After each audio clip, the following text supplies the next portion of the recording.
ได้แล้วแม่มือนั่นแม่มือวันที่16แล้วแม่ข่อยย่างกายเจ้าแม่ยายนี่หักอันกูคักแต่ยายนี่เดี๋ยวดอกฟ้าให้เจ้าผู้เดียวเห็นแม่8 7ผู้อื่นเห็นจังข่อยเห็นก็68พุ่นเนาะ60พุ่นเนาะ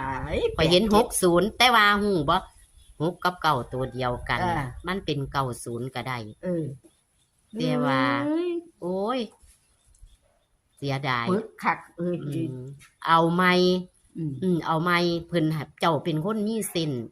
เพิ่นเลยให้เจ้าเห็นแม่นอยู่แต่ว่าเจ้าผันบ่ได้ให้ข้าวมื้อนั้นโอ้ยแต่บัดนี้เอาบัดนี้งวดประจำวันที่1มิถุนายน68บัดนี้เจ้าฝันว่าจังไดฝันว่าไอ้ FC เพิ่นได้นำบัดผู้ใหญ่ๆคือเก่าล่ะเป็นผัวกับของจังได๋เพิ่นเป็นผีผัวเจ้าของว่าจับมี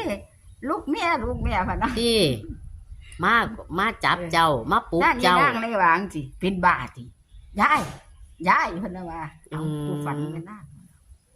โอ้เจ้าละเมอนำติมันเลยปลุกแม่นบ่มันเลยปลุก